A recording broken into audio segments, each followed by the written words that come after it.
Hello नमस्कार दोस्तों, मैं हरवीर सिंह आप सभी का स्वागत करता हूं आपके अपने यूट्यूब चैनल पर। और दोस्तों, जैसा कि आप सब देख रहे हैं, आज हम साइंस के बारे में कुछ डिस्कस करेंगे। और साइंस तो आज सोचा मैंने कुछ ना कुछ किया जाए। ग्रुप डी का एग्ज़ाम आ रहा है, एनटीपीसी सीवीटी 2 का एग्ज़ाम आ ही चुका है, तो पोस्टपोन्ड हो गया है अभी फ़िलहाल, लेकिन मार्च या अप्रैल में स्टार्ट हो जाएगा। आई थिंक ये मतलब आशा की जा सकती है। जो कमेटी जिस हिसाब से बता रहे हैं कि 4 मार्च को कमेटी अपना रिपोर्ट दे देगी, तो अप्रैल में आई थिंक एग्ज़ाम हो जाना चाहिए।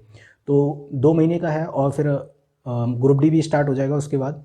तो अभी 2-3 महीने ग्रुप डी के लिए हैं, तो सोचा कि साइंस स्टार्ट कर देते हैं। और साइंस में जो पोर्शन साइंस का आता है मेनली ग्रुप डी, और ग्रुप डी में 25 क्वेश्चन आएंगे। और अगर हम बात करेंगे एनटीपीसी की, तो वहाँ भी कम से कम आपको 7-8 क्वेश्चन या 10 क्वेश्चन देखने को साइंस के मिलेंगे। तो दोस्तों, देर ना करते हुए डिस्कस करते हैं। और आज मैं जो चैप्टर आपके साथ डिस्कस करने वाला हूँ वो बेब्स के बारे में पढ़ेंगे। और बेब्स को हम बेसिक से पढ़ेंगे, नोट्स बनाते चलना अपने साथ साथ। मैं बिल्कुल डिटेल में पढ़ाऊँगा जैसे आपको कोचिंग में पढ़ाया जाता है। तो चलिए स्टार्ट करते हैं और हमारा बेब्स चैप्टर स्टार्ट होगा। सबसे पहले स्टार्ट करते हैं, तो बेब्स के बारे में जानेंगे।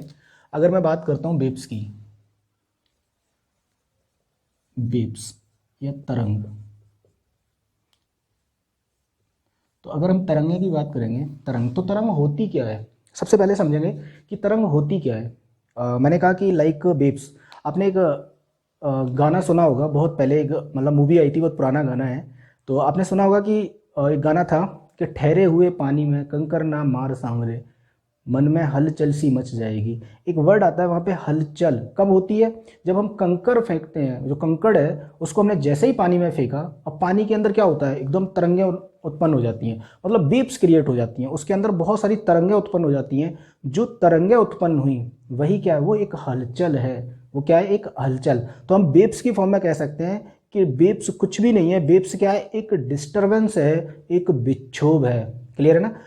वेव्स क्या है, एक डिस्टरबेंस है। डिस्टरबेंस समझ आ रहा होगा कि डिस्टरबेंस एक मतलब कोई हलचल है। ऐसे सिंपल सी भाषा में कह सकते हैं कि एक क्या है, ये हलचल है, एक विक्षोभ है जिसके थ्रू वेव्स क्रिएट हुई। पॉइंट क्लियर है ना, जिसके थ्रू वेव्स क्रिएट हुई। अब हम वेव्स की बात करते हैं, तो वेव्स एक हलचल है, हमने कहा कि वेव्स एक डिस्टरबेंस है। और अगर वेव्स एक डिस्टरबेंस है तो वेव्स क्या करती है, वेव्स क्या करती है, तो सबसे पहला पॉइंट लिखा जाता है यहाँ पे। पहला पॉइंट आप याद रखेंगे कि वेव्स क्या है, वेव्स एक फॉर्म है किसकी, एनर्जी ट्रांसफर की। ठीक है ना, कि जो एनर्जी को ट्रांसफर करती है, एनर्जी को one place to another place लेकर जाती है। तो हम कह सकते हैं कि waves is the form of energy. ये क्या है, एक एनर्जी की फॉर्म है, एक एनर्जी का माध्यम है। यहां पे लिख सकते हो तरंग ऊर्जा स्थानांतरण का एक माध्यम है, एक माध्यम है। पॉइंट क्लियर है ना। तरंग क्या है, waves is the form of energy transfer. यहाँ पे लिख लेना ट्रांसफर। ये क्या है, एक फॉर्म है, एक फॉर्म है, किसकी फॉर्म है, एनर्जी ट्रांसफर की। पॉइंट क्लियर है ना। अब यहाँ पे मैंने कहा कि वेव्स एनर्जी ट्रांसफर की फॉर्म है, तो वेव्स करती क्या है, और क्या करती है, तो वेव्स क्या करती है, वेव्स एक तरह से कह सकते हो कि वेव्स एक फॉर्म है, waves is the form of momentum transfer momentum को ट्रांसफर, संवेग को स्थानांतरित करने की एक फॉर्म है। मतलब यहां पे लिख सकते हो तरंग संवेग स्थानांतरण की, ये का स्थानांतरण का एक माध्यम है, एक माध्यम है। अब मैंने क्या कहा कि वेव्स क्या करती है, वेव्स अपने साथ क्या करती है, ऊर्जा ट्रांसफर करती है। पॉइंट क्लियर है ना। वेव्स क्या करेगी, ऊर्जा ट्रांसफर करेगी, क्या करेगी, मोमेंटम ट्रांसफर करेगी। अब यहाँ पे हम बात समझते हैं कि ऊर्जा को लेके जा रही है वेव्स। जैसे मैंने कहा कि सॉरी, जैसे आप बोल रहे हो, मैं बोल रहा हूं, तो मेरी आवाज आप तक पहुंच रही है। आप बोलते हो तो कोई थर्ड पर्सन या सेकेंड पर्सन जो आपको सुन रहा है, जब वो सुन रहा है तो आपकी आवाज क्या हो रही है, जा रही है उसके पास तक। कैसे जा रही है, एक मीडियम से जा रही है, एक माध्यम से जा रही है। तो वेव्स क्या है, वेव्स आपने कुछ एनर्जी ली, उस एनर्जी से आपने, आपकी वोकल कॉर्ड ने क्या किया, कुछ वाइब्रेशन क्रिएट किए, कुछ वाइब्रेशन, कुछ डिस्टरबेंस क्रिएट हुआ, कुछ विक्षोभ क्रिएट हुआ, और वो वाइब्रेशन क्या हुए, उस मीडियम में आए और वहां पे कुछ हलचल क्रिएट करते हुए, डिस्टरबेंस करते हुए वो साउंड वहां तक पहुंचती है, वो आवाज वहां तक पहुंचती है, जो हमारे ईयर ड्रम पर टकराती है और वहां पर हमें संकेत देती है कि दूसरा पर्सन क्या बोल रहा है। क्लियर है ना? तो ये क्या है, एक ऊर्जा ट्रांसफर का माध्यम है। वेव्स क्या है, एक ऊर्जा ट्रांसफर का माध्यम है। अब यहाँ पे एक चीज और समझेंगे कि वेव्स ने ऊर्जा ट्रांसफर की, वेव्स ने मोमेंटम ट्रांसफर किया, और वेव्स क्या कर सकती है, तो वेव्स क्या करती है, अब वेव्स की वजह से देखो क्या क्या होगा, वेव्स की वजह से क्या क्या डिस्टर्ब होगा, तो हम कह सकते हैं किस किस फॉर्म में, तो एक तो होगा डिस्प्लेसमेंट, क्या होगा, डिस्प्लेसमेंट, विस्थापन में परिवर्तन होगा, विस्थापन। अब वो कैसे होगा इसको समझते हैं।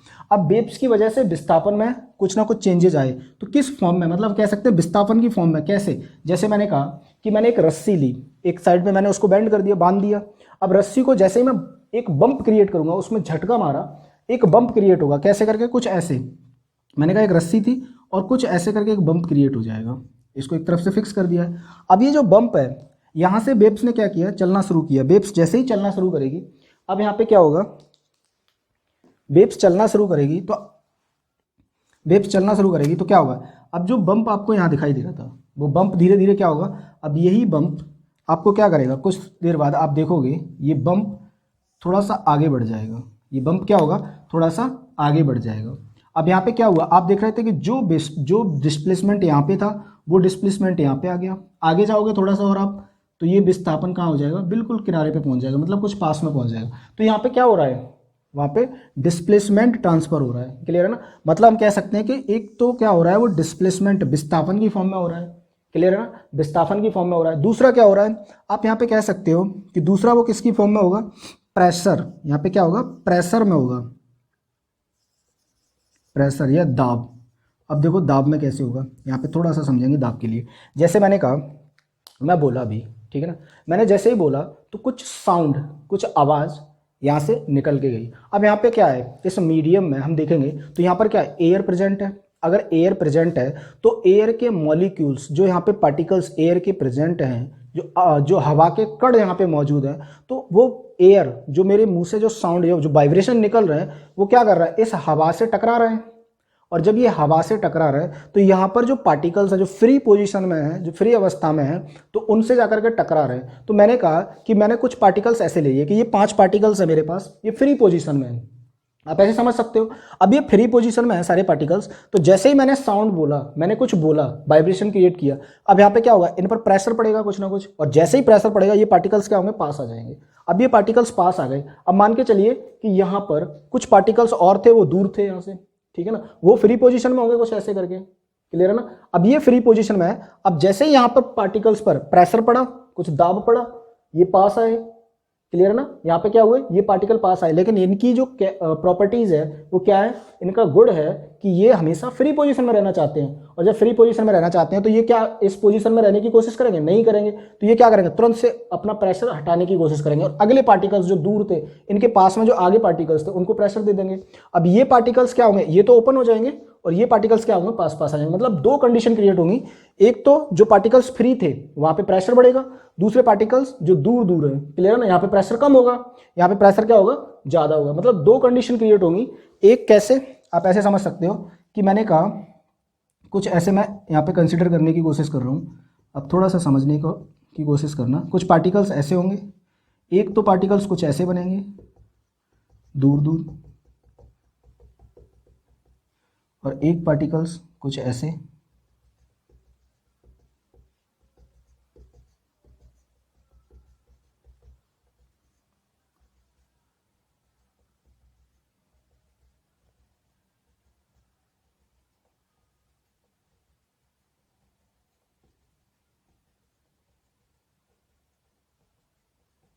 ये कुछ कंडीशन बनेंगे। अब आप यहाँ पे देख रहे होंगे कि यहाँ पर जो मैंने ये बनाया है, यहाँ पे क्या होगा, यहाँ पर प्रेशर ज़्यादा होगा।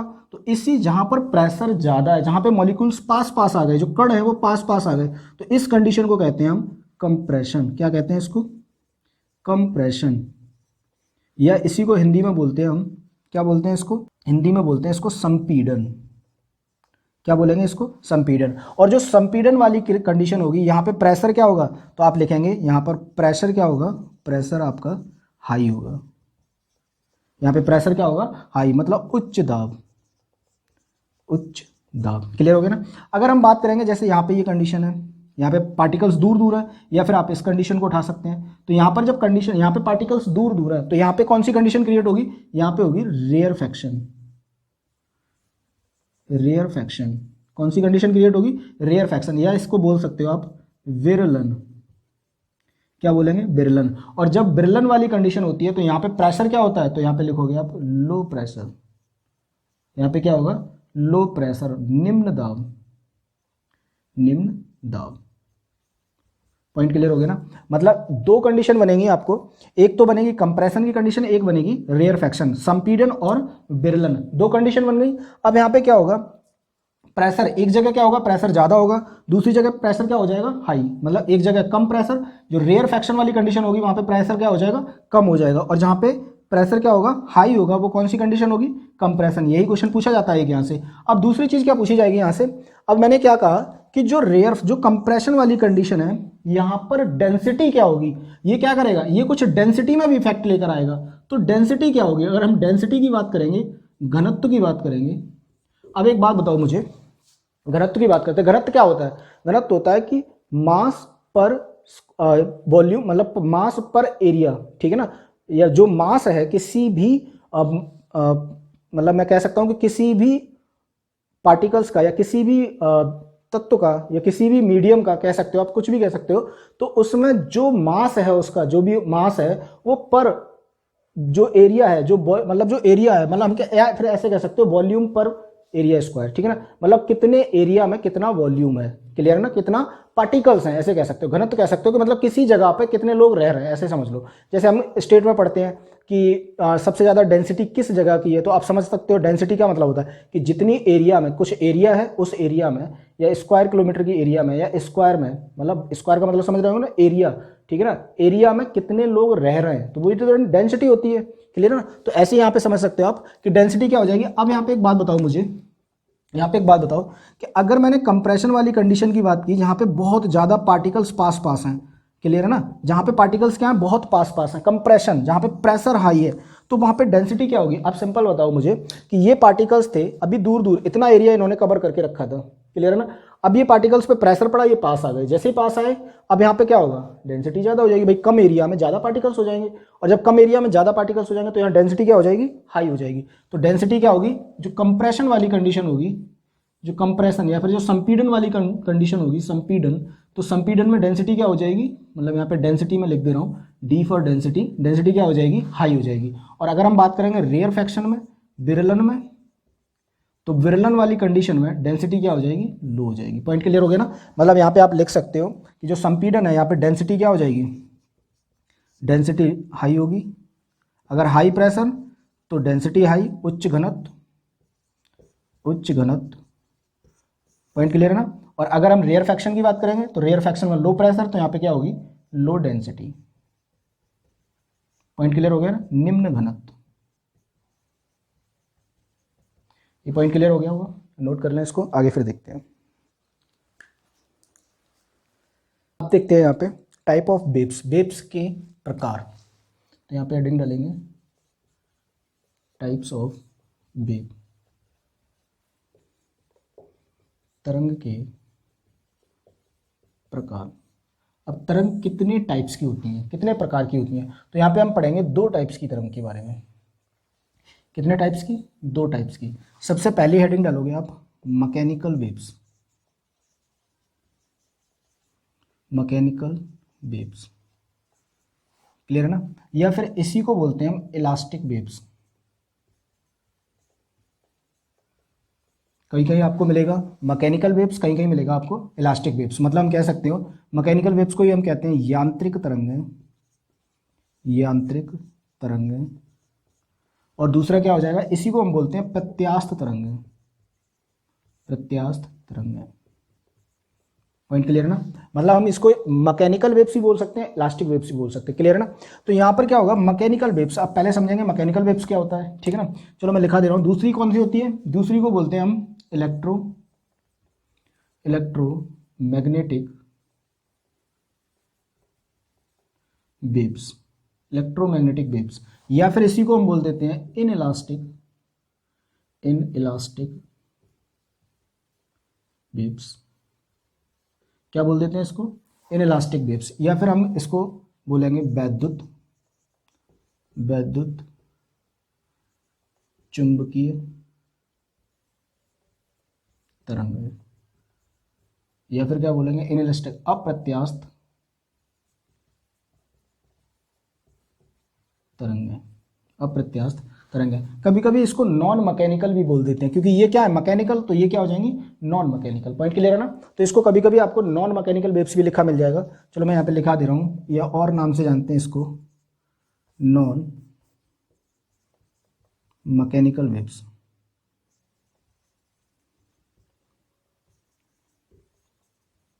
मैकेनिकल वेव्स, या फिर क्या लिखोगे? अचुंबकीय तरंग, सॉरी अयांत्रिक तरंग। पॉइंट क्लियर ना? इसको क्या बोल देते हैं हम? Non mechanical waves. अब यहाँ पे समझेंगे कि मैकेनिकल वेव्स क्या होती हैं, पहले इसको समझेंगे फिर आगे बढ़ेंगे। मैं यहाँ पे डेफिनेशन नहीं लिखाऊंगा, क्योंकि आपको भी पता है कि एग्जाम में डेफिनेशन नहीं आती है, ठीक है ना? तो मैं यहाँ पे समझा दे रहा हूँ मैकेनिकल वेव्स होती क्या है, उसके टाइप्स पढ़ाएंगे। जहाँ जहाँ मुझे नीड लगेगी कि यहाँ पे डेफिनेशन लिखानी चाहिए, वहाँ पे मैं जरूर लिखाऊंगा। पॉइंट क्लियर ना? तो अब हम समझेंगे मैकेनिकल वेव्स होती क्या है। तो मैकेनिकल वेव्स की बात करेंगे दोस्तों, तो मैकेनिकल वेव्स क्या होती हैं आप यहाँ पे समझेंगे। मैकेनिकल वेव्स मतलब कुछ ऐसी तरंग है जिसको चलने के लिए माध्यम की आवश्यकता है। आप यहाँ पे समझ रहे होंगे, यहाँ पे एक वर्ड लिखा है मैकेनिकल, यांत्रिक, यंत्र। क्लियर है ना? मतलब एक ऐसी वेव्स जिसको चलने के लिए किसी यंत्र की जरूरत हो। अब यंत्र से आप यहाँ क्या समझेंगे?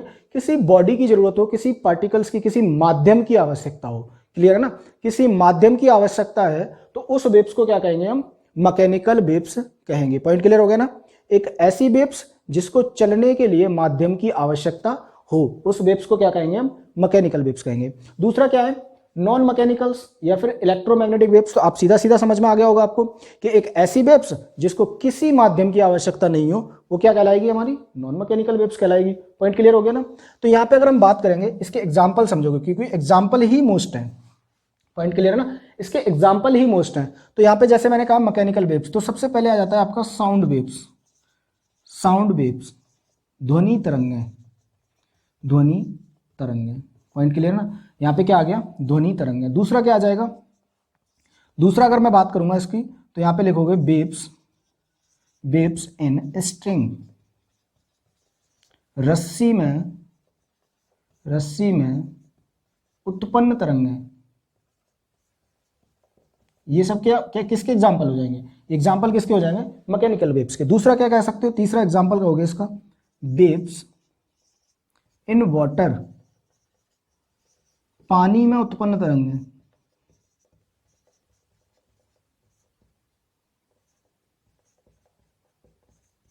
पानी में उत्पन्न तरंगें। दूसरा क्या हो जाएगा? चौथा एग्जाम्पल अगर आप लेना चाहो तो यार क्या ले सकते हो? वेव्स इन स्प्रिंग, या स्प्रिंग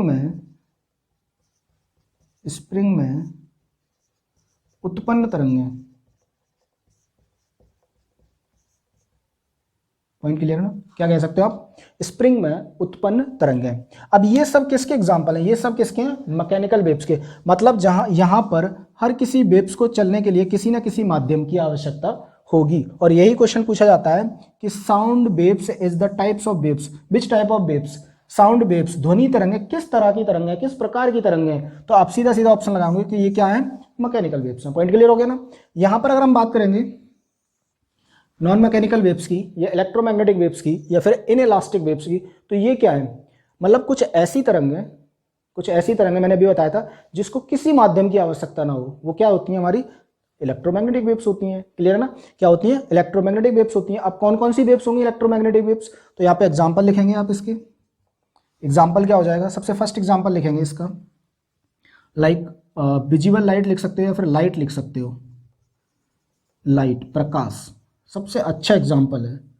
क्लियर ना? प्रकाश की तरंग है। आप देखते हो कि प्रकाश किसी भी माध्यम में चल सकता है, प्लस प्रकाश के लिए किसी माध्यम की पहले तो जरूरत नहीं होती, क्योंकि वो वैक्यूम में भी चल सकता है। दूसरा, आप यहाँ पे क्या लिखोगे, दूसरी तरंगें लिखोगे आप रेडियो वेव्स।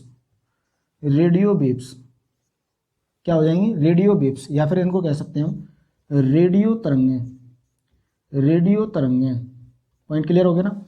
अगला आप एग्जांपल लिखना चाहो तो लिख सकते हो एक्सरे, एक्स किरणें, एक्स किरणें। और क्या लिख सकते हो आप, गामा रेज लिख सकते हो, गामा रेज या गामा किरणें। क्लियर ना। यूवी रेज लिख सकते हो, यूवी रेज, अल्ट्रावायलेट रेज या परावैंगनी किरणें, परावैंगनी किरणें। पॉइंट है ना, क्लियर ना। तो ये सारे क्या हो जाएंगे, एग्जाम्पल हो जाएंगे। किसके एग्जाम्पल हो जाएंगे, इलेक्ट्रोमैग्नेटिक वेव्स, इनलास्टिक वेव्स, विद्युत चुम्बकीय तरंगें, या फिर अप्रत्यास्थ तरंगें या नॉन मैकेनिकल वेव्स। क्लियर है ना। ये एग्जाम्पल किसके हो जाएंगे, मैकेनिकल वेव्स, प्रत्यास्थ तरंगें। क्या क्या, साउंड वेव्स हो जाएगी, वेव्स इन स्ट्रिंग हो जाएगी, वेव्स इन वाटर हो जाएगी, वेव्स इन स्प्रिंग हो जाएगी, सब किसके एग्जाम्पल हो जाएंगे, मैकेनिकल वेव्स हो जाएंगे। पॉइंट क्लियर हो गया ना।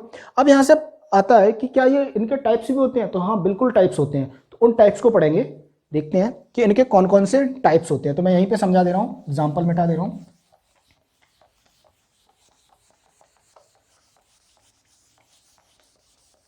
तो इसके एग्जांपल देखेंगे तो इसके ये जो वेव्स हैं, अगर मैं बात करूंगा मैकेनिकल वेव्स, तो मैकेनिकल वेव्स दो टाइप्स की होती हैं। कौन कौन सी होती हैं, तो सबसे पहले लिखेंगे आप इसमें लॉन्गिट्यूडनल, लॉन्गिट्यूडनल वेव्स कौन सी हो जाएंगी, लॉन्गिट्यूडनल वेव्स। दूसरी कौन सी होती हैं, transverse waves.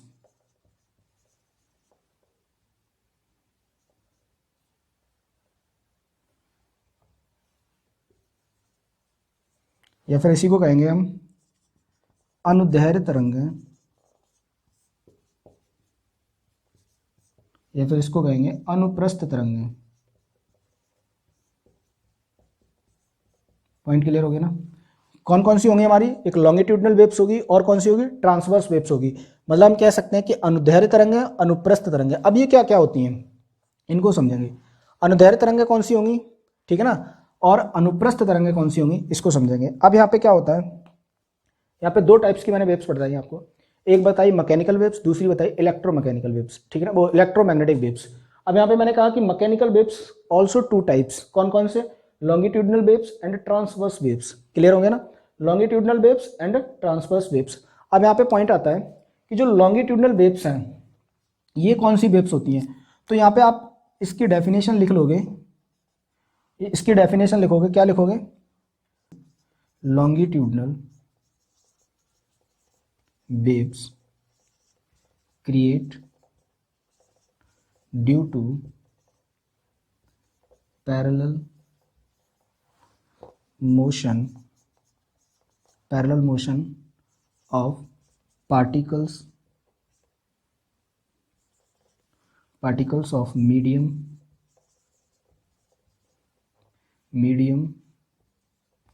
to the wave direction, but particles of medium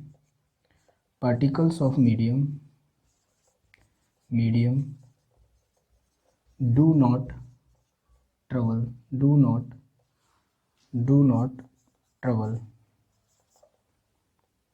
only disturbance लिख सकते हो या एनर्जी लिख सकते हो, ओनली डिस्टरबेंस, या ऐसे लिखो ओनली एनर्जी ट्रांसफर। ओनली क्या होगी, एनर्जी, केवल ऊर्जा ट्रांसफर होगी। पॉइंट क्लियर ना। हिंदी में लिखोगे इसको, मैं हिंदी में यहाँ लिखा दे रहा हूँ, हिंदी में मार्कर चेंज कर लेता हूँ मैं। हिंदी में लिखोगे इसी को, इसको मिटा देता हूँ मैं थोड़ी देर के लिए।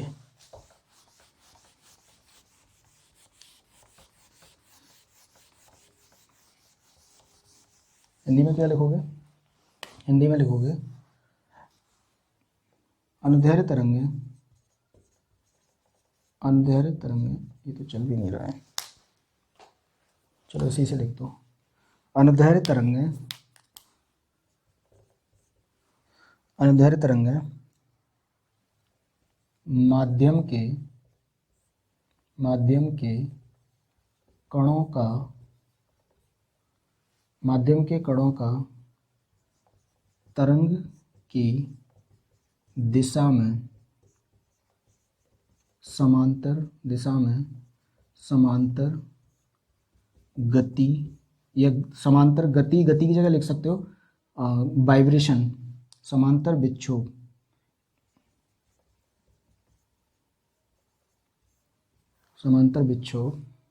या समांतर गति करने से उत्पन्न होती हैं। और क्या लिखोगे यहाँ पे? यहाँ केवल ऊर्जा स्थानांतरित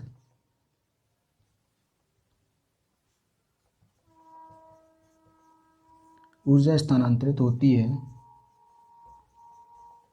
माध्यम के कण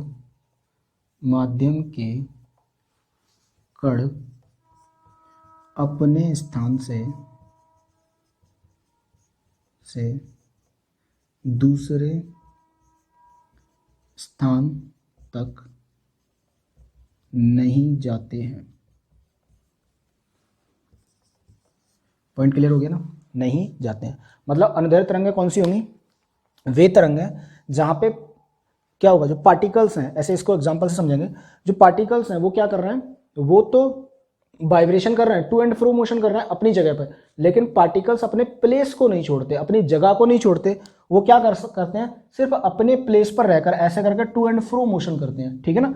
जैसे आप ऐसे समझ सकते हो कि मैंने कहा ये वेव्स है, ठीक है ना, ये क्या है, एक वेव्स है, यहाँ पे कुछ पार्टिकल्स हैं, ये पार्टिकल्स हैं कुछ, क्लियर है ना? तो ये पार्टिकल्स क्या करेंगे, अपने प्लेस पर ही टू एंड फ्रो मोशन करेंगे। जैसे मैंने कहा ये पार्टिकल्स है, मैंने इसको यहाँ पे ले लिया, तो ये पार्टिकल्स अपनी जगह पे कुछ ऐसे मोशन करेगा, ये पार्टिकल्स है, ये कुछ ऐसे मोशन करेगा, ये पार्टिकल्स है, कुछ ऐसे मोशन करेगा। पॉइंट क्लियर हो रहा है? तो ये पार्टिकल्स अपनी ही जगह पर रह करके टू एंड फ्रो, अपनी जगह पर आगे पीछे ऐसे करके मोशन करेंगे। और जब ये आगे पीछे मोशन करेंगे तो आप इस लाइन को अगर मिलाओगे, इस लाइन को, तो ये लाइन क्या होगी, वेव्स की लाइन के पैरेलल हो जाएगी। पॉइंट क्लियर हो गया ना? तो ये क्या होगी, तभी हम कहते हैं यहाँ पे कि जो मीडियम्स के, जो पार्टिकल्स ऑफ मीडियम है, वो कैसे मोशन करते हैं, पैरेलल मोशन करते हैं। कैसे मोशन करते हैं, पैरेलल, समांतर गति करते हैं। ठीक है ना? अपनी ही जगह पर टू एंड फ्रो मोशन करते हैं, जिससे क्या होती है, वेव्स की जो एनर्जी है वो आगे तक ट्रांसफर होती रहती है। पॉइंट क्लियर हो गया ना? तो यहाँ पर एग्जाम्पल लिखेंगे लॉन्गिट्यूडिनल वेव्स के, कौन कौन से एग्जाम्पल होंगे, मैं डेफिनेशन को मिटा दे रहा हूँ। तो यहाँ पर कौन से होंगे, तो एग्जाम्पल हो जाएंगे इसके साउंड वेव्स, ध्वनि तरंगें। क्लियर हो गया ना? दूसरा क्या हो जाएगा, दूसरा लिखोगे waves in string, waves in string लिख सकते हो, स्ट्रिंग की जगह स्प्रिंग लिखो, स्प्रिंग, वेव्स इन स्प्रिंग, या स्प्रिंग में उत्पन्न तरंगें। पॉइंट क्लियर हो गया ना? उत्पन्न तरंगें। अब कैसे, अब यहाँ पे थोड़ा सा समझेंगे साउंड वेव्स को। मैंने साउंड वेव समझा दी थी, साउंड में जैसे बोल रहा हूँ, मैंने अभी समझाया था कि साउंड से जैसे ही वाइब्रेशन निकलेंगे आपके माउथ से, जैसे ही वाइब्रेशन निकलेंगे वो आगे के मीडियम को क्या करेंगे, डिस्टर्ब करते हुए जाएंगे। ठीक है ना? तो वहाँ पे दो कंडीशन क्रिएट होंगी, एक तो कंप्रेशन की कंडीशन क्रिएट होगी, एक रेयरफैक्शन की कंडीशन क्रिएट होगी। पॉइंट क्लियर है ना? Compression, rarefaction, compression, rarefaction, compression, rarefaction, ऐसे करके पार्टिकल्स क्या होंगे, आगे बढ़ते जाएंगे। पॉइंट क्लियर हो गया ना? अब जहाँ पे कंप्रेशन होगा वहाँ पे प्रेशर हाई होगा, प्रेशर हाई होगा तो डेंसिटी हाई होगी। दूसरा, जहां पे रेयरफैक्शन होगा वहां पे लो प्रेशर होगा, लो प्रेशर होगा तो वहां पे डेंसिटी भी लो होगी। पॉइंट क्लियर हो गया ना? ऐसे अगर हम बात करेंगे स्प्रिंग में भी क्या है, आपने स्प्रिंग को ऐसे खींचा, आपने छोड़ा, तो स्प्रिंग कुछ ऐसे ऐसे वाइब्रेट करती है। पॉइंट क्लियर हो गया ना? वो एक जगह आएगी, फिर दूर जाएगी, फिर आएगी, फिर दूर जाएगी, फिर आएगी, फिर दूर। तो जहां पर जब वो आ रही है तो क्या हो रहा है, पार्टिकल्स पास पास आ रहे हैं, और जब पार्टिकल्स पास पास आ रहे हैं तो कौन सी कंडीशन क्रिएट हो जाएगी, कंप्रेशन। क्लियर है ना? संपीड़न, और संपीड़न में प्रेशर क्या हो जाएगा, हाई, प्रेशर हाई हो जाएगा, या फिर कह सकते हो आपको वहां पे डेंसिटी भी क्या हो जाएगी, हाई हो जाएगी, घनत्व क्या हो जाएगा, अधिक घनत्व क्या हो जाएगा, अधिक हो जाएगा। पॉइंट क्लियर हो गया ना। दूसरा क्या है कि अगर हम बात करेंगे रेयर फ्रैक्शन की, रेयर फ्रैक्शन वाली कंडीशन में क्या होगा, पार्टिकल्स दूर दूर जाएंगे, पार्टिकल्स दूर दूर जाएंगे, तो वहां पर क्या होगा, पार्टिकल्स के दूर दूर जाने पर वहां पर प्रेशर क्या हो जाएगा, लो हो जाएगा, और प्रेशर लो, दाब कम हुआ, वहां पे घनत्व भी क्या हो जाएगा, कम हो जाएगा, और घनत्व कम हो जाएगा, इसका मतलब है कि वहां पर कौन सी कंडीशन क्रिएट हो रही है, रेयर फ्रैक्शन, विरलन वाली कंडीशन क्रिएट हो रही है। पॉइंट क्लियर है ना। अब यहाँ पे हम बात करेंगे लॉन्गिट्यूडनल वेव्स को, तो इसको क्या होता है, ये सिर्फ 3 मीडियम में चल सकती है। किस किस में चल सकती है, सॉलिड में चल सकती है, मतलब ठोस में चल सकती है, और किस में चल सकती है, लिक्विड में चल सकती है, द्रव में चल सकती है, और किस में चल सकती है, तो आप कहोगे गैस में चल सकती है, ठीक है ना। लेकिन ये कभी भी वैक्यूम में नहीं चल सकती, क्योंकि मैंने अभी अभी बताया था यांत्रिक वेव्स के बारे में कि यांत्रिक वेव होती हैं, यांत्रिक तरंगें वो होती हैं जिसको चलने के लिए किसी ना किसी माध्यम की आवश्यकता होती है, और जो माध्यम, अगर इसको माध्यम नहीं मिला, मैंने कहा ये वैक्यूम में चल सकती हैं, तो आप कहोगे ये वैक्यूम में ट्रेवल नहीं कर सकती, ये वैक्यूम में नहीं चल सकती। पॉइंट क्लियर हो गया ना। तो ट्रांसवर्स वेव्स क्या होती हैं, इसको समझेंगे। देखो, अगर हम ट्रांसवर्स वेव्स की बात करेंगे तो ट्रांसवर्स वेव्स वो वेव्स होती हैं जिसमें पार्टिकल्स ऑफ मीडियम, माध्यम के कण वेव्स की दिशा के, तरंग की दिशा के परपेंडिकुलर मोशन करें। पॉइंट क्लियर हो गया ना, क्या करें, परपेंडिकुलर मोशन करें। जैसे आप यहाँ पे लिख सकते हो, यहाँ पे लिखोगे, सेम यहाँ पे लिख लोगे इसी डेफिनेशन में, क्या लिखोगे, अनुप्रस्थ, अनुप्रस्थ तरंग माध्यम के कणों का तरंग की दिशा के लंबवत गति करने से उत्पन्न होती हैं। ये केवल ऊर्जा, यहाँ पर क्या होगी, केवल ऊर्जा स्थानांतरित होगी, माध्यम के कण अपने स्थान से दूसरे स्थान तक नहीं जाएंगे। सेम डेफिनेशन है इंग्लिश वाले भी, जहाँ पे आपने पैरेलल लिखा था वहाँ पे क्या लिख लेंगे, परपेंडिकुलर, क्या लिख लेंगे, पैरेलल की जगह परपेंडिकुलर। पॉइंट क्लियर होगा ना, वरना सेम पॉइंट रहेगा, कुछ भी चेंज नहीं होगा। अब ये तो इसकी डेफिनेशन हो जाएगी। दूसरा क्या है, अगर इसके एग्जाम्पल की बात करेंगे तो इसके एग्जाम्पल क्या हो जाएंगे, तो आप यहाँ पे लिखोगे वेव्स इन वाटर सरफेस, क्या होगा, वाटर सरफेस, जो पानी की सतह पर ऊपर जो वेव्स चलेंगी, ठीक है ना, यहां पे लिख लोगे पानी की सतह पर उत्पन्न तरंगें, ठीक है ना। अब यहां पे क्या पूछा जाए, आपसे पूछा जाए कि पानी की सतह पर उत्पन्न तरंगें, पानी के ऊपर जो उत्पन्न तरंगें हैं वो कौन सी तरंगें होंगी, तो आप कहोगे यहाँ पे ट्रांसवर्स वेव्स होंगी। और मैंने कहा, अब यहाँ पे देखो क्वेश्चन क्या पूछा जाता है, एक क्वेश्चन आया था, सीडीएस का क्वेश्चन पूछा हुआ है कि अगर किसी कंकड़ को या किसी बॉम्ब को समुद्र में फेंका जाता है, ठीक है ना, और समुद्र में ब्लास्ट होने की वजह से कौन सी तरंगें उत्पन्न होंगी, अनुप्रस्थ तरंग है, अनुदैर्ध्य तरंग है, या फिर दोनों, या फिर कोई नहीं। पॉइंट क्लियर है ना। तो सिंपल सी बात है, देखो कोई नहीं वाला तो ऑप्शन कट जाएगा, क्योंकि वेव्स तो उत्पन्न होंगी। अब कौन सी होंगी, अनुप्रस्थ होंगी, अनुदैर्ध्य होंगी, या दोनों होंगी, तो वहां पे क्या होगा, दोनों होंगी। क्यों होंगी, कि अगर पानी के सरफेस पर, पानी के ऊपर उत्पन्न हुई है, ठीक है ना, जो वेव्स पानी की सतह पर आपको ऊपर दिखाई देंगी, तो वो सारी वेव्स क्या होगी, ट्रांसवर्स वेव्स होंगी। पॉइंट क्लियर हो गया ना। और जो पानी के अंदर चल रही हैं, जो पानी के अंदर चल रही हैं, वो वेव्स कौन सी हो जाएंगी, लॉन्गिट्यूडनल वेव्स हो जाएंगी, अनुदैर्ध्य तरंगें हो जाएंगी। तो आप यहाँ पे याद रखोगे, मैंने यहाँ पे इसलिए साफ साफ कह दिया है कि पानी के सरफेस पर, वेव्स इन वाटर सरफेस, पानी की सतह पर उत्पन्न तरंगें, वो क्या कहलाएंगी, हमारी ट्रांसवर्स वेव्स कहलाएंगी। पॉइंट क्लियर है। यहाँ से ये क्वेश्चन अक्सर पूछा जाता है एग्जाम में कि पानी की सतह पर उत्पन्न तरंगें कौन सी टाइप की तरंगें होती हैं, तो वो कौन सी होती हैं, ट्रांसवर्स वेव्स। तो दोस्तों इसी के साथ ट्रांसवर्स वेव्स के साथ जो ग्राफिकली रिप्रेजेंटेशन है उसको पढ़ेंगे हम नेक्स्ट वीडियो में। तो इसको यहाँ पे रखते हैं। और इसी के साथ दोस्तों, अगर आपको वीडियो पसंद आया हो तो वीडियो को लाइक कर दें, शेयर कर दें, और अगर अब तक चैनल सब्सक्राइब नहीं किया तो चैनल को सब्सक्राइब जरूर कर लें। और दोस्तों जैसे ही यहाँ पे 1000+ सब्सक्राइबर हो जाएंगे तो ये आपको मैं जो ऑफलाइन वीडियो डाल रहा हूँ उसके बाद आपको ऑनलाइन वीडियो, लाइव वीडियो देखने को मिल सकते हैं। क्योंकि अभी लाइव नहीं कर सकता, क्योंकि अभी चैनल पर 1000 सब्सक्राइबर नहीं हुए हैं। पॉइंट क्लियर है। तो इसी के साथ दोस्तों आप इसमें हेल्प करेंगे 1000 सब्सक्राइबर पूरे कराने में, और इसके साथ फिर हम लाइव मजा लेंगे पढ़ने का।